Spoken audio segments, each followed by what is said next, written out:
ಜ್ಞಾನಧ್ವನಿ ಕೇಳುಗರಿಗೆ ನಮಸ್ಕಾರ. ಈಗ ಡಾಕ್ಟರ್ ಎಚ್ ರಾಮಚಂದ್ರ ಸ್ವಾಮಿಯವರ ವಿಶ್ವವಿಖ್ಯಾತ ರಸಾಯನ ವಿಜ್ಞಾನಿಗಳು 7 ಜೋಸೆಫ್ ಪ್ರೀಸ್ಟ್ಲಿ 1733ರಿಂದ 1804.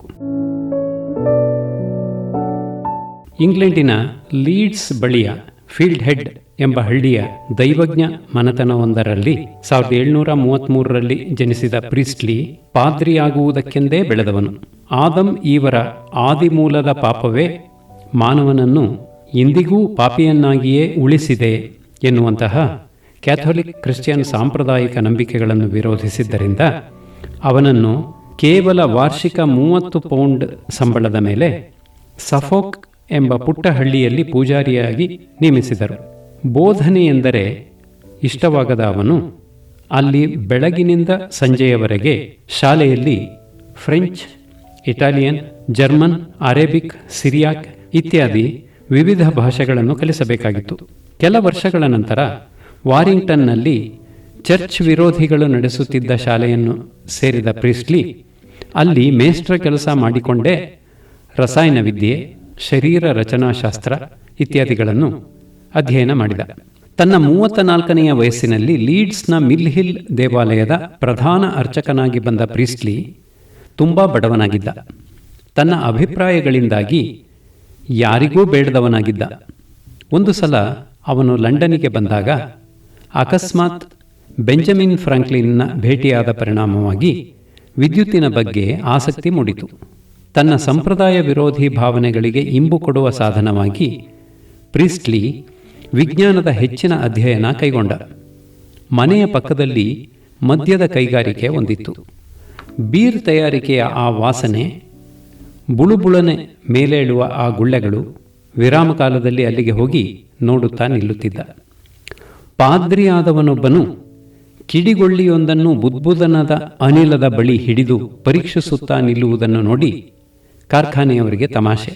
ಹಿಂದೆ ಬ್ರಿಟನ್ನಿನ ಪ್ರಧಾನಮಂತ್ರಿ ರಾಬರ್ಟ್ ವಾಲ್ಪೋಲ್ನ ಗಳಗಂಡ ರೋಗವನ್ನು ಗುಣಪಡಿಸುವುದಕ್ಕಾಗಿ ಬಸವನ ಹುಳುಗಳ ಚಿಪ್ಪುಗಳನ್ನು ಕಾಯಿಸಿದಾಗ ಇಂಥದ್ದೇ ಬೆಂಕಿ ಆರಿಸಬಲ್ಲ ಭಾರದ ಅನಿಲ ಉತ್ಪತ್ತಿಯಾಗಿತ್ತಲ್ಲವೇ? ಸರಿ, ಪ್ರೀಸ್ಟ್ಲಿ ಈ ಅನಿಲವನ್ನು ಮನೆಯಲ್ಲೇ ತಯಾರಿಸಿ ಅದನ್ನು ನೀರಿನಲ್ಲಿ ಕರಗಿಸಿ ಮದ್ಯವಲ್ಲದ ಸೋಡಾ ವಾಟರನ್ನು ಕಂಡುಹಿಡಿದ. ಈ ಶೋಧಕ್ಕಾಗಿ ಲಂಡನ್ನಿನ ರಾಯಲ್ ಸೊಸೈಟಿ ಪ್ರೀಸ್ಟ್ಲಿಗೆ ಚಿನ್ನದ ಪದಕವನ್ನಿತ್ತಿತ್ತು. ಮದ್ಯರಹಿತ ಸಾಫ್ಟ್ ಡ್ರಿಂಕ್ಗಳು ಹೀಗೆ ಬಳಕೆಗೆ ಬಂದವು.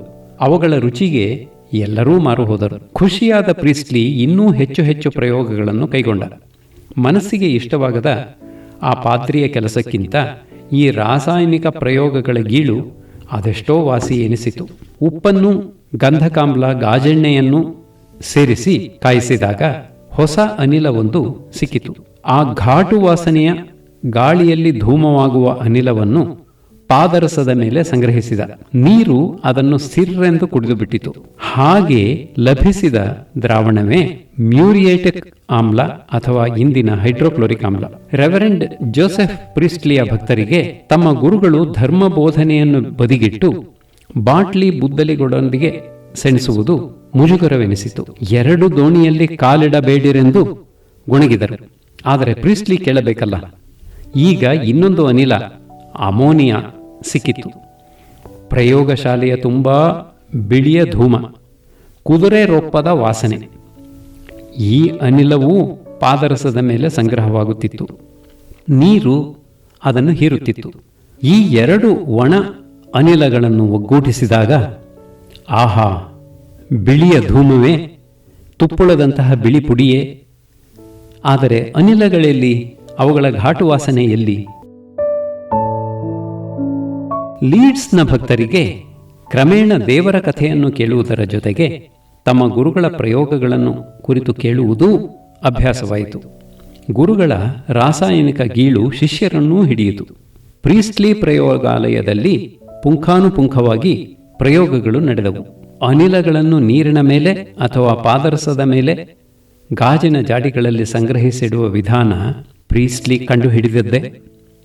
ಘನ ವಸ್ತುಗಳನ್ನು ಬೆಂಕಿಯಲ್ಲಿ ಕಾಯಿಸುವುದರ ಬದಲು ಸೂರ್ಯನ ಕಿರಣಗಳನ್ನು ಒಗ್ಗೂಡಿಸಿ ಕಾಯಿಸಿದರೆ ಹೇಗೆ? ಪಾದರಸದ ಮೇಲೆ ತೇಲಿಬಿಟ್ಟ ಅನೇಕ ಪುಡಿಗಳನ್ನು ಹೀಗೆ ಕಾಯಿಸಿ ಯಾವುದಾದರೂ ಅನಿಲ ಬಿಡುಗಡೆಯಾದರೆ ಅದನ್ನು ಇನ್ನೊಂದು ಗಾಜಿನ ಜಾಡಿಯಲ್ಲಿ ಪಾದರಸದ ಮೇಲೆ ಸಂಗ್ರಹಿಸುವ ಏರ್ಪಾಟು ಮಾಡಿಕೊಂಡಿದ್ದ. ರಸಸಿಂಧೂರದ ಕೆಂಪು ಪುಡಿಯನ್ನು ಕಾಯಿಸಿದರೆ ಗಾಳಿಯೊಂದು ಉತ್ಪತ್ತಿಯಾಗುತ್ತದೆ ಎಂದು ಕಂಡುಹಿಡಿದ. ಆದರೇನು, ಇದೇ ಗಾಳಿಯನ್ನು ಇತರರೂ ಸಂಗ್ರಹಿಸಿದ್ದರು. ತನ್ನದೇನು ಹೊಸತು? ಏನೋ ಯೋಚಿಸುತ್ತಾ ಅಲ್ಲಿದ್ದ ಮೇಣದ ಬತ್ತಿಯನ್ನು ಈ ಅನಿಲದ ಜಾಡಿಯೊಂದರಲ್ಲಿ ಇಳಿಬಿಟ್ಟ. ನಂದಿ ಹೋಗುವ ಬದಲು ಅದು ಅತ್ಯಂತ ಜಾಜ್ವಲ್ಯಮಾನವಾಗಿ ಉರಿಯಿತು. ಕಿಡಿಗೊಳ್ಳಿ ಹೀಗೆ ಉರಿಯುವುದರಲ್ಲಿ ಕಾದ ಕಬ್ಬಿಣದ ತಂತಿಯೂ ಸಹ ಚಟಪಟನೆ ಸದ್ದು ಮಾಡುತ್ತಾ ಉರಿಯಿತು. ಪ್ರೀಸ್ಲಿಯ ಆನಂದೋದ್ರೇಕಕ್ಕೆ ಮಿತಿಯಿಲ್ಲವಾಯಿತು. ಗಾಳಿಯನ್ನು ಒಂದು ಮೂಲವಸ್ತುವೆಂದೂ ಬೆಂಕಿಯನ್ನು ಫ್ಲಾಜಿಸ್ಟನ್ ಎಂಬ ಒಂದು ಭೂತವೆಂದೂ ನಂಬಿದ್ದ ಕಾಲ ಅದು 1774. ಗಾಳಿಯನ್ನು ಹಿಡಿದಿಟ್ಟು ಅದರಲ್ಲಿ ಇಲಿಗಳನ್ನು ಉಸಿರಾಡಿಸಿದಾಗ ಗಾಳಿಯ ಗಾತ್ರ 20% ಕಡಿಮೆಯಾಗುವುದೆಂದು ಪ್ರೀಸ್ಲಿ ಗಮನಿಸಿದ್ದ. ಹಿಡಿದಿಟ್ಟ ಗಾಳಿಯಲ್ಲಿ ಮೇಣದ ಬತ್ತಿ ಉರಿಸಿದಾಗಲೂ ಹೀಗೆಯೇ ಆಯಿತು. ಪ್ರಾಣಿಗಳು ಉಸಿರಾಡಿ ಅನರ್ಹಗೊಳಿಸಿದ ಗಾಳಿಯಲ್ಲಿ ಸಸ್ಯಗಳನ್ನು ತಂದಿಟ್ಟರೆ ಅದು ಪುನಃ ಉಸಿರಾಟಕ್ಕೆ ಅರ್ಹವಾಗುವುದೆಂದೂ ಅವನು ಕಂಡುಹಿಡಿದಿದ್ದ. ಅಂಥ ಗಾಳಿಯಲ್ಲಿ ಮೊದಲು ನಂದಿ ಹೋಗುತ್ತಿದ್ದ ಮೇಣದ ಬತ್ತಿ ಈಗ ಉರಿಯುತ್ತಿತ್ತು. ಪ್ರೀಸ್ಲಿ ಈಗ ತಾನು ರಸಸಿಂಧೂರ ಕಾಯಿಸಿ ಕಂಡುಹಿಡಿದ ಹೊಸ ಅನಿಲದಲ್ಲಿ ಜೀವಂತ ಇಲಿಯನ್ನು ಬಿಟ್ಟು ನೋಡಿದ. ಅದೇ ಗಾತ್ರದ ಹಿಡಿದಿಟ್ಟ ಗಾಳಿಯಲ್ಲಿ ಇಲಿ 15 ನಿಮಿಷಗಳಲ್ಲಿ ಸತ್ತು ಹೋಗುತ್ತಿತ್ತು. ಆದರೆ ಈ ಅನಿಲದಲ್ಲಿ ಅರ್ಧ ಗಂಟೆಯಾದರೂ ಇಲಿ ಚುರುಕಾಗಿ ಓಡಾಡಿಕೊಂಡಿತ್ತು. ಸರಿ, ಪ್ರೀಸ್ಲಿ ತನ್ನ ಮೇಲೆ ಮೂಷಿಕ ಪ್ರಯೋಗ ಮಾಡಿಕೊಳ್ಳಲು ನಿರ್ಧರಿಸಿದ. ಹೊಸದಾಗಿ ಅನಿಲವನ್ನು ಉತ್ಪಾದಿಸಿ ಕೊಳವೆಯನ್ನು ಮೂಗಿಗಿಟ್ಟುಕೊಂಡ. ಉಸಿರು ಅದೇನೋ ವಿಚಿತ್ರವಾಗಿ ಎದೆ ಹಗುರಾದಂತೆ ಉಸಿರಾಡುವ ಅಗತ್ಯವೇ ಇಲ್ಲದಂತೆ ಅನಿಸಿತು. ಹಗುರಾಗಿಸುವ ಅನುಭವಕ್ಕಾಗಿ ಈ ಅನಿಲವನ್ನು ಹೀರುವುದೇ ಇನ್ನು ಫ್ಯಾಷನ್ ಆಗಬಹುದು ಎಂದುಕೊಂಡ. ಆದರೆ ಗಣಿ ಕೆಲಸಗಾರರಿಗೆ, ನ್ಯೂಮೋನಿಯಾ ರೋಗಿಗಳಿಗೆ, ಪರ್ವತಾರೋಹಿಗಳಿಗೆ, ಅಗ್ನಿಶಾಮಕ ದಳದವರಿಗೆ ಇದೊಂದು ವರದಾನವಾಗಬಹುದಾದರೂ ಮೇಣದ ಬತ್ತಿ ಭರ್ರನೆ ಉರಿದು ಹೋದ ಹಾಗೆ ಇದನ್ನು ಅತಿಯಾಗಿ ಬಳಸಿದರೆ ನಾವು ಸಹ ವೇಗವಾಗಿ ಬದುಕಿ ಬೇಗನೆ ಸಾಯಬಹುದು ಎಂದೆನಿಸುತ್ತದೆ ಎಂದು ಪ್ರೀಸ್ಲಿ ಬರೆದಿಟ್ಟಿದ್ದಾನೆ. ದೇವರೇ ಸೃಷ್ಟಿಸಿದ ಗಾಳಿಯನ್ನು ಮೂಲಭೂತವಲ್ಲ ಎಂದು ಪಾದ್ರಿಯಾದವನೊಬ್ಬ ಹೇಳಬಹುದೇ? ಇದೆಂಥ ಅಕ್ಷಮ್ಯ ಧರ್ಮದ್ರೋಹ! ಇದಲ್ಲದೆ ಫ್ರಾನ್ಸಿನ ಮಹಾಕ್ರಾಂತಿಯನ್ನು ಬೇರೆ ಸಮರ್ಥಿಸಿ ಮಾತನಾಡುತ್ತಾನೆ. ಬ್ರಿಟಿಷ್ ಪಾರ್ಲಿಮೆಂಟ್ ಪ್ರೀಸ್ಲಿಯನ್ನು ಕರೆಸಿ ಛೀಮಾರಿ ಹಾಕಿತು. 60 ತುಂಬಿದ ಪ್ರೀಸ್ಲಿ ಇಂಗ್ಲೆಂಡನ್ನು ತ್ಯಜಿಸಿ ಅಮೆರಿಕಕ್ಕೆ ವಲಸೆ ಹೋದ. ಧರ್ಮಾಂಧತೆಯ ಪಿಡುಗು ಇಲ್ಲದ ಆ ನಾಡಿನಲ್ಲಿ ಇವನ ಕೀರ್ತಿ ಈಗಾಗಲೇ ಹರಡಿತು. ಕೊಲಂಬಿಯಾ ವಿಶ್ವವಿದ್ಯಾನಿಲಯದ ಸ್ಯಾಮ್ಯುಯಲ್ ಮಿಡ್ಜಲ್ ಪ್ರೀಸ್ಲಿಯನ್ನು ಹಾರ್ದಿಕವಾಗಿ ಸ್ವಾಗತಿಸಿದ. ವಿಶಾಲ ಮನೋಭಾವದ ಅಮೆರಿಕ ಈ ತೆಳ್ಳನೆಯ, ನೊಂದಿರುವ, ಉಗ್ಗು ಮನುಷ್ಯನನ್ನು ಪ್ರೀತಿಯಿಂದ ಬರಮಾಡಿಕೊಂಡಿತು. ಯೂನಿಟರಿ ಚರ್ಚ್ ಪಾದ್ರಿತನವನ್ನು ಕೊಡಲು ಮುಂದೆ ಬಂದಿತು. ಪೆನ್ಸಿಲ್ವೇನಿಯಾ ವಿಶ್ವವಿದ್ಯಾನಿಲಯ ಇವನನ್ನು ರಸಾಯನ ವಿಜ್ಞಾನದ ಪ್ರೊಫೆಸರ್ ಆಗಲು ಆಹ್ವಾನಿಸಿತು. ಪ್ರೀಸ್ಲಿಗೆ ಯಾವುದೂ ಬೇಡ ಎನಿಸಿತು. ಕೊನೆಗೆ ಗೆಳೆಯ ಬೆಂಜಮಿನ್ ಫ್ರಾಂಕ್ಲಿನ್ನ ಒತ್ತಾಯದಿಂದ ಹತ್ತಿರವಿದ್ದ ನಾರ್ಥಂಬರ್ಲ್ಯಾಂಡ್ ಎಂಬ ಹಳ್ಳಿಯಲ್ಲಿ ನೆಲೆಸಿ ತನ್ನ ಪ್ರಯೋಗಗಳನ್ನು ಮುಂದುವರೆಸಿದ. ಅಧ್ಯಕ್ಷ ಥಾಮಸ್ ಜೆಫರ್ಸನ್ ಇವನಿದ್ದಲ್ಲಿಗೆ ಬಂದು ಭೇಟಿ ಮಾಡಿ ಹೋಗುತ್ತಿದ್ದ. ನಾರ್ಥಂಬರ್ಲ್ಯಾಂಡ್ನಲ್ಲಿದ್ದಾಗ ಪ್ರೀಸ್ಲಿ ನೀರಾವಿಯನ್ನು ಬೆಳ್ಳಗೆ ಕಾದ ಇಂಗಾಲದ ಮೇಲೆ ಹಾಯಿಸಿ ಹೊಸ ಅನಿಲವೊಂದನ್ನು ಕಂಡುಹಿಡಿದ 1799ರಲ್ಲಿ. ಇಂದಿಗೂ ಇಂಗಾಲದ ಮಾನಾಕ್ಸೈಡ್ ಅನ್ನು ಹೆಚ್ಚು ಕಡಿಮೆ ಹೀಗೆಯೇ ತಯಾರಿಸುತ್ತಾರೆ. ಫ್ಲಾಜಿಸ್ಟನ್ ಭೂತದ ಪೂರ್ವಾಗ್ರಹದಿಂದಾಗಿ ಪ್ರೀಸ್ಲಿಗೆ ತಾನು ಕಂಡುಹಿಡಿದ ಅನೇಕ ಸಂಗತಿಗಳನ್ನು ಸಮರ್ಪಕವಾಗಿ ವಿವರಿಸಲು ಸಾಧ್ಯವಾಗಲಿಲ್ಲ. ಆದರೂ 1804ರಲ್ಲಿ ಸಾಯುವ ಕ್ಷಣದವರೆಗೂ ವೈಜ್ಞಾನಿಕ ಪ್ರಬಂಧಗಳನ್ನು ಬರೆಸುತ್ತಲೇ ಇದ್ದ, ಚಿಂತಿಸುತ್ತಲೇ ಇದ್ದ. ಹೆನ್ರಿ ಕ್ಯಾವೆಂಡಿಶ್ 1731 ರಿಂದ 1810. ಪ್ರಪಂಚದ ಇತಿಹಾಸದಲ್ಲಿ ಮಹತ್ತರವಾದುದನ್ನು ಸಾಧಿಸಿದವರೆಲ್ಲ ಸಾಮಾನ್ಯವಾಗಿ ಕಷ್ಟ ಪರಂಪರೆಗಳನ್ನೂ ದುರಾದೃಷ್ಟಗಳನ್ನೂ ಎದುರಿಸಿಯೇ ಉನ್ನತಿಗೆ ಏರಿರುವುದನ್ನು ಕಾಣುತ್ತೇವೆ. ಆದರೆ ಜನ್ಮತಃ ಸಿದ್ಧವಾಗಿ ದೊರಕಿದ ಶ್ರೀಮಂತಿಕೆಯನ್ನೂ ಸಾಮಾಜಿಕ ಪ್ರತಿಷ್ಠೆಯನ್ನೂ ಅಧಿಕಾರ ಸುಖಲೋಲುಪತೆಗಳಿಗಾಗಿ ಬಳಸದೆ ಸಾಧನೆ ಮಾಡಿಯೇ ಮಹತ್ತನ್ನು ಸಾಧಿಸಿದವರು ತೀರಾ ಅಪರೂಪ. ಯಾವುದೇ ಹಿರಿಮೆ ಗೌರವಗಳನ್ನು ಬಯಸದೆ ಬದುಕಿದ್ದ, ತಾನು ಇಷ್ಟಪಟ್ಟ ಸತ್ಯಾನ್ವೇಷಣೆಯ ಮೇಲಿನ ಪ್ರೇಮವೇ ಚಾಲನ ಶಕ್ತಿಯಾಗಿದ್ದ ಇಂಥ ಅಪರೂಪದ ಅನಾಸಕ್ತ ವ್ಯಕ್ತಿ ಹೆನ್ರಿ ಕ್ಯಾವೆಂಡಿಷ್. ಅವನ ಕಾಣ್ಕೆ ಆ ಕಾಲದ ನಂಬಿಕೆಗಳಿಗೆ ತೀರಾ ವಿರೋಧವಾಗಿತ್ತು. ಆದರೆ ಅಚ್ಚರಿ ಹುಟ್ಟಿಸಿದ ಅವನ ಅಭಿಪ್ರಾಯಗಳಿಗೆ ಅವನು ಒದಗಿಸಿದ ಪ್ರಾಯೋಗಿಕ ಖಚಿತತೆ ಇನ್ನೂ ಬೆರಗುಗೊಳಿಸುವುದಾಗಿತ್ತು. ಅವನ ಬರಹಗಳ ನಿಷ್ಕೃಷ್ಟತೆ, ನಿರ್ಭಾವುಕತೆಗಳು ಇಂದಿಗೂ ವೈಜ್ಞಾನಿಕ ಬರವಣಿಗೆಗೆ ಮಾದರಿಯಾಗಬಲ್ಲವು. 1731ರಲ್ಲಿ ಬ್ರಿಟಿಷ್ ಮ್ಯೂಸಿಯಂ ಆಡಳಿತಾಧಿಕಾರಿ ಹಾಗೂ ರಾಯಲ್ ಸೊಸೈಟಿಯ ಸದಸ್ಯನಾದ ಲಾರ್ಡ್ ಚಾರ್ಲ್ಸ್ ಕ್ಯಾವೆಂಡಿಷ್ನ ಮಗನಾಗಿ ಹುಟ್ಟಿದ ಹೆನ್ರಿ ಡ್ಯೂಕ್ ಮನೆತನದವನಾದರೂ ಕೇಂಬ್ರಿಡ್ಜ್ನಲ್ಲಿ ಡಿಗ್ರಿ ಪಡೆದುಕೊಳ್ಳಲಿಲ್ಲ. ಅವನು ವಿಜ್ಞಾನವನ್ನು ಭೌತಶಾಸ್ತ್ರಜ್ಞನಾದ ತಂದೆಯ ಬಳಿ ಕಲಿತದ್ದೇ ಹೆಚ್ಚು. ಬಹುಬೇಗ ಸ್ವಾಭಿಮಾನಿಯೂ ಸ್ವಾಧ್ಯಾಯ ನಿರತನೂ ಆಗಿ ಸ್ವತಂತ್ರವಾಗಿ ನಿಂತು ಸಂಶೋಧಕನಾದ. ತನ್ನ 33ನೆಯ ವಯಸ್ಸಿನಲ್ಲಿ ಅನಿಲಗಳ ಬಗೆಗಿನ ತನ್ನ ಸಂಶೋಧನೆಯನ್ನು ರಾಯಲ್ ಸೊಸೈಟಿಯ ಮುಂದೆ ಮಂಡಿಸಿದ. ಗಾಳಿ ಒಂದು ಮೂಲಧಾತುವಲ್ಲ, ಅದರಲ್ಲಿ ಪರಸ್ಪರ ವಿಭಿನ್ನ ಗುಣಗಳುಳ್ಳ ಅನೇಕ ಬಗೆಯ ಅನಿಲಗಳಿವೆ. ಉದಾಹರಣೆಗೆ, ಸಾಮಾನ್ಯ ಗಾಳಿಗಿಂತ 1/3 ಪಾಲು ಹೆಚ್ಚು ಭಾರವಾದ ಸ್ಥಿರಾನಿಲದಲ್ಲಿ ವಸ್ತುಗಳು ಉರಿಯಲಾರವು. ಸುಣ್ಣ ಕಾಯಿಸಿದಾಗ, ವಸ್ತುಗಳು ಹುಳಿತಾಗ, ಕೊಳೆತಾಗ ಈ ಅನಿಲ ಹುಟ್ಟುತ್ತದೆ. ಭಾರವಾದ್ದರಿಂದ ಬಾವಿಯ, ಗಣಿಗಳ, ಗುಹೆಗಳ ತಳದಲ್ಲಿ ಇದು ಸೇರಿಕೊಂಡಿರುತ್ತದೆ. ಇದು ನೀರಿನಲ್ಲಿ ಕರಗಿ ಆಮ್ಲವಾಗಿ ಕಬ್ಬಿಣವನ್ನು ಕರಗಿಸುತ್ತದೆ. ಊಟೆ ನೀರಿನಲ್ಲಿ ಕಬ್ಬಿಣ ಇರುವುದಕ್ಕೆ ಇದೇ ಕಾರಣ. ಇಂಗಾಲ ಸಾಮಾನ್ಯ ಗಾಳಿಯಲ್ಲಿ ಉರಿದಾಗ ಉತ್ಪತ್ತಿಯಾಗುವುದು ಇದೇ ಸ್ಥಿರಾನಿಲ. ಗಾಳಿ ಆಡದ ಕೊಠಡಿಯಲ್ಲಿ ಉಸಿರಾಡಲಾರದೆ ಪ್ರಾಣಿಗಳು ಸಾಯುವುದಕ್ಕೆ ಈ ಅನಿಲವೇ ಕಾರಣ. ಈ ಎಲ್ಲವೂ ಕ್ಯಾವೆಂಡಿಷ್ ಪ್ರಯೋಗಗಳಿಂದ ಕಂಡುಹಿಡಿದ ಸಂಗತಿಗಳು. ಉರಿಯುವ ಅನಿಲದ ಬಗ್ಗೆ ಅವನ ಸಂಶೋಧನೆ ಇನ್ನೂ ಮಹತ್ತರವಾದದ್ದು. ಗಣಿಗಳಲ್ಲಿನ ಆಸ್ಫೋಟನೆಗಳಿಗೆ ಕೆಲವೊಮ್ಮೆ ಕಾರಣವಾಗುತ್ತಿದ್ದ ಈ ಅನಿಲವು ಕಬ್ಬಿಣ, ಸತುಗಳಂಥ ಲೋಹಗಳು ಆಮ್ಲದಲ್ಲಿ ಕರಗಿದಾಗ ಹುಟ್ಟುತ್ತದೆ. ಗಾಳಿಗಿಂತ ಸುಮಾರು 10 ಪಾಲು ಹಗುರವಾಗಿದೆ.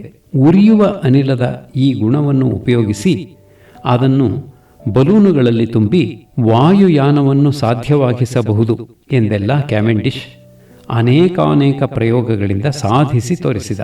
ಕ್ಯಾವೆಂಡಿಷ್, ಪ್ರೀಸ್ಟ್ಲಿ ಮತ್ತು ಲೆವಾಸಿಯರ್ ಈ ಮೂವರು ಸಮಕಾಲೀನರು ಪರಸ್ಪರ ಸಂಶೋಧನೆಗಳನ್ನು ಅರಿತಿದ್ದವರು. ವಿಭಿನ್ನ ಗುಣಗಳಿರುವ ಅನಿಲಗಳು ಸಾಧ್ಯವೆಂದು ಕ್ಯಾವೆಂಡಿಷ್ ತೋರಿಸಿಕೊಟ್ಟೊಡನೆ ಪ್ರೀಸ್ಟ್ಲಿ ಅನೇಕ ಅನಿಲಗಳನ್ನು, ಅದರಲ್ಲೂ ಆಮ್ಲಜನಕವನ್ನು ಕಂಡುಹಿಡಿಯುವುದು ಸಾಧ್ಯವಾಯಿತು. ಪ್ರೀಸ್ಟ್ಲಿಯು ಫ್ಲಾಜಿಸ್ಟನ್ ಭೂತದ ಪೂರ್ವಾಗ್ರಹದಿಂದ ತಪ್ಪಿಸಿಕೊಳ್ಳಲಾರದಿದ್ದುದರಿಂದ ಲೆವಾಸಿಯರ್ ಪ್ರೀಸ್ಟ್ಲಿಯ ಪ್ರಯೋಗಗಳನ್ನು ಮುಂದುವರಿಸಿ ದಹನ ಕ್ರಿಯೆ ಎಂದರೆ ಆಮ್ಲಜನಕದೊಂದಿಗೆ ವಸ್ತುಗಳು ಸಂಯೋಗವಾಗುವಿಕೆ ಎಂದು ಕಂಡುಹಿಡಿಯುವುದು ಸಾಧ್ಯವಾಯಿತು. ಆದರೆ ಯಾರಿಗೂ ಉರಿಯುವ ಅನಿಲವು ಆಮ್ಲಗಳಲ್ಲಿ ಲೋಹಗಳು ಕರಗಿದಾಗ ಹುಟ್ಟುವುದು ಹೇಗೆಂದು ವಿವರಿಸಲು ಆಗಲಿಲ್ಲ. 6 ವರ್ಷಗಳ ನಂತರ ಕ್ಯಾವೆಂಡಿಷ್ನೇ ಅದನ್ನು ಕಂಡುಹಿಡಿದನು. ಈ ಅನಿಲ ಉರಿದಾಗ ಜಾಡಿಯಲ್ಲಿ ಏನೂ ಉಳಿದಂತೆ ತೋರುತ್ತಿರಲಿಲ್ಲ. ಗಾಳಿಯನ್ನೂ ಉರಿಯುವ ಅನಿಲವನ್ನೂ ಮಿಶ್ರ ಮಾಡಿ ಮುಚ್ಚಿದ ಪಾತ್ರೆಯಲ್ಲಿ ವಿದ್ಯುತ್ ಕಿಡಿಯಿಂದ ಹೊತ್ತಿಸಿದಾಗ ಗಾಳಿಯ ಒಂದು ಭಾಗ ಖರ್ಚಾಗಿ, ಹೀಗೆ ಖರ್ಚಾದ ಗಾಳಿಯ ಹಾಗೂ ಪ್ರಯೋಗದಲ್ಲಿ ಬಳಸಿದ ಉರಿಯುವ ಅನಿಲದ ಒಟ್ಟು ತೂಕದಷ್ಟೇ ತೂಕದ ನೀರು ಉತ್ಪತ್ತಿಯಾಗುತ್ತದೆ ಎಂದು ಕ್ಯಾವೆಂಡಿಷ್ ತೋರಿಸಿದನು. ಅನಿಲಕ್ಕೆ ಜಲಜನಕವೆಂದು ಹೆಸರಿಟ್ಟನು.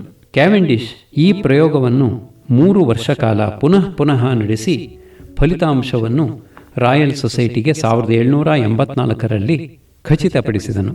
ಇದರಿಂದ ಪ್ರಭಾವಿತನಾದ ಲಾಪ್ಲೇಸ್ ಈ ಅನಿಲಗಳ ಸಂಯೋಗ ನೀರನ್ನು ಉತ್ಪತ್ತಿ ಮಾಡುವುದಾದರೆ ನೀರು ಮೂಲಧಾತುವಲ್ಲ ಎಂದಾಯಿತು.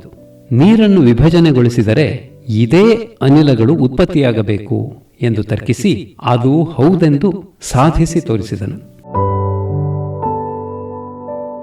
ಕ್ಯಾವೆಂಡಿಷ್ ಹೆಸರನ್ನು ಚಿರಸ್ಥಾಯಿಯಾಗಿಸಿದ ಇನ್ನೊಂದು ಪ್ರಯೋಗ ನೈಟ್ರಿಕ್ ಆಮ್ಲದ ವಿಘಟನೆ.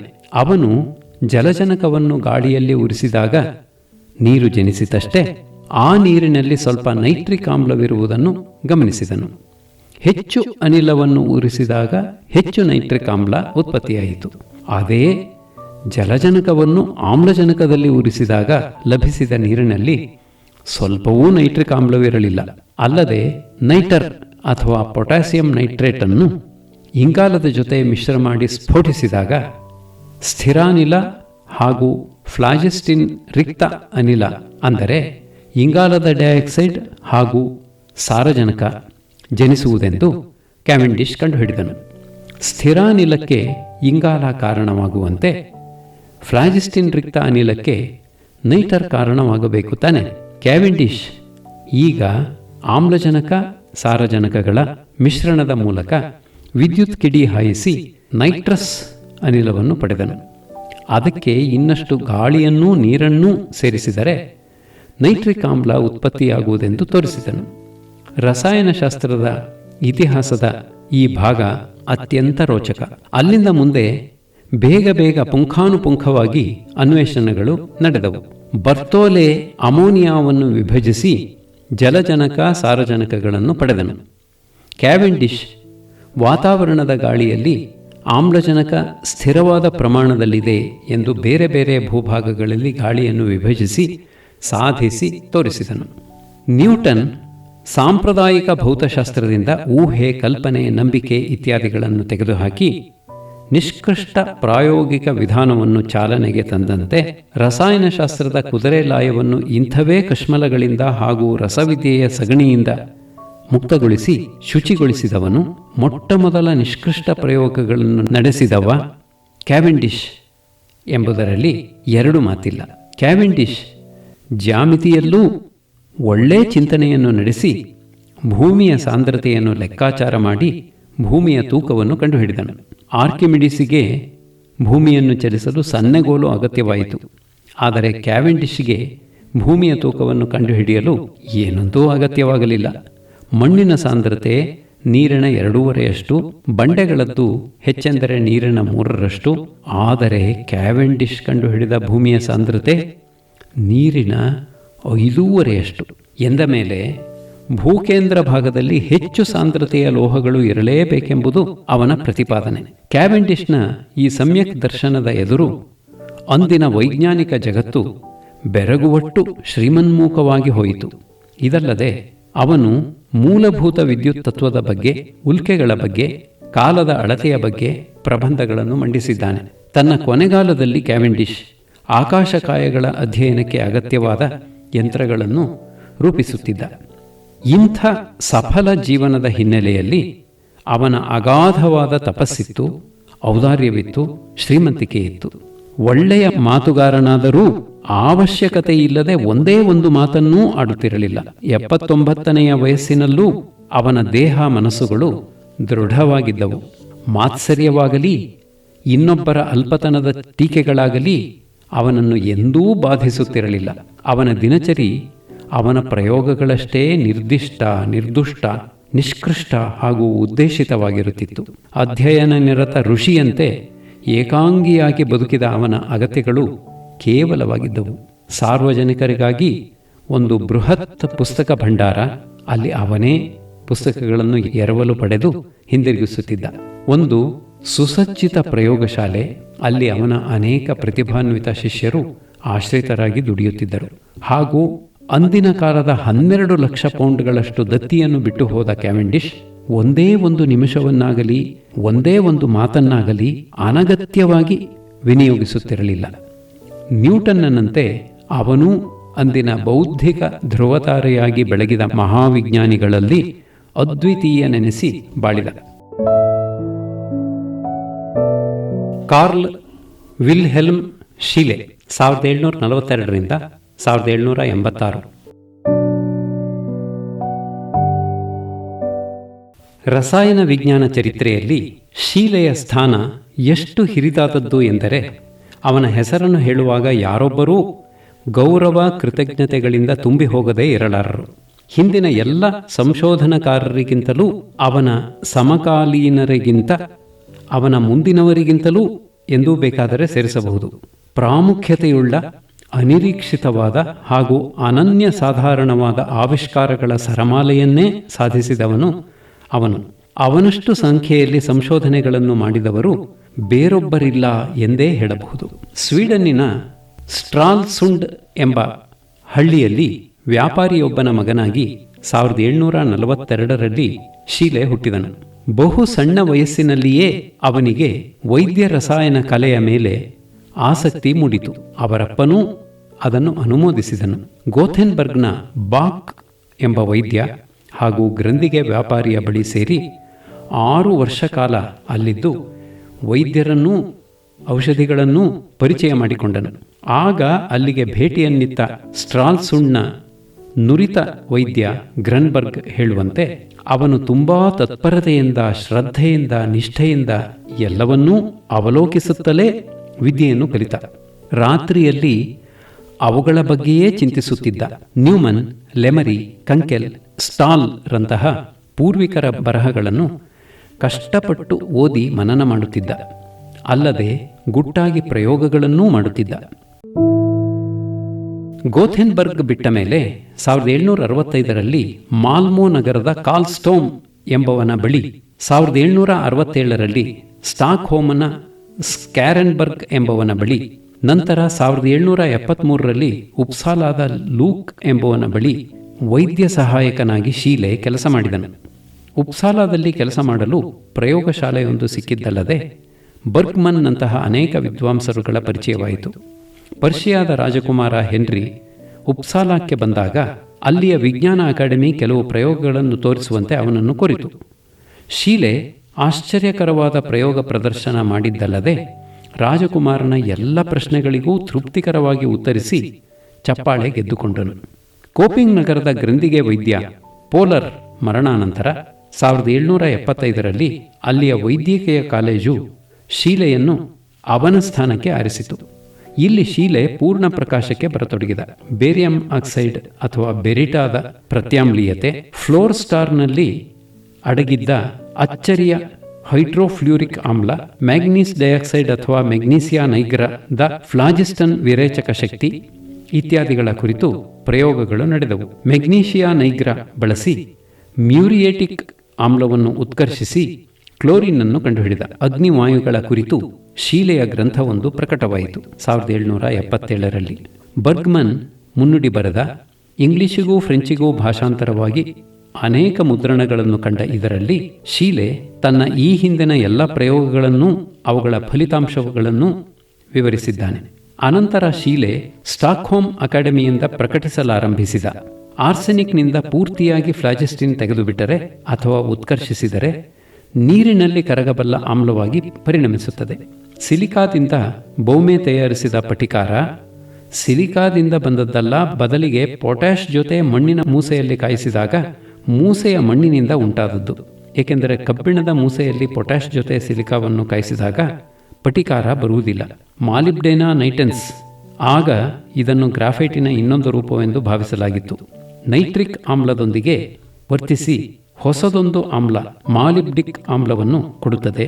ತಾಮ್ರದ ಸಲ್ಫೇಟ್, ಆರ್ಸಿನೇಟ್ ಲವಣಗಳನ್ನು ಸೇರಿಸಿ ಪೇಂಟಿಂಗಿಗೆ ಬಳಸಬಹುದಾದ ಹಸಿರು ವರ್ಣದ್ರವ್ಯ ತಯಾರಿಸಬಹುದು. ಇದನ್ನು ಶೀಲೆಯ ಹಸಿರು ಎನ್ನುತ್ತಾರೆ. ಇತ್ಯಾದಿ ಫಲಿತಾಂಶಗಳು ಒಂದಾದ ಮೇಲೆ ಒಂದರಂತೆ ಹೊರಬಂದವು. ಗಾಳಿಯಲ್ಲಿ ಫ್ಲಾಜಿಸ್ಟಿನ್ ಯುಕ್ತ ಮತ್ತು ಫ್ಲಾಜಿಸ್ಟಿನ್ ರಿಕ್ತ ಎಂಬ 2 ಅಂಶಗಳಿವೆ ಎಂದೂ ಶೀಲೆ ತೋರಿಸಿದ. ತನ್ನ ರಸಾಯನ ಪ್ರಯೋಗ ಕಲೆಯಿಂದ ಹಾಲಾಮ್ಲ ಅಥವಾ ಲ್ಯಾಕ್ಟಿಕ್ ಆಮ್ಲ, ಟಂಗ್ಸ್ಟಿಕ್ ಆಮ್ಲಗಳನ್ನು ಕಂಡುಹಿಡಿದ. ವಿನಿಗರ್ ಹಾಳಾಗದಿರಬೇಕಾದರೆ 6 ನಿಮಿಷ ಕುದಿಸಿ ಇಡಬೇಕೆಂದು ತೋರಿಸಿದ. ಶೀಲೆಯ ಸಂಶೋಧನೆಗಳಲ್ಲಿ ಅವನ ಕಾಲವನ್ನು ಪರಿಗಣಿಸಿದರೆ ಅಮುಖ್ಯವೆನ್ನಬಹುದಾದ್ದು ಯಾವುದೂ ಇಲ್ಲ.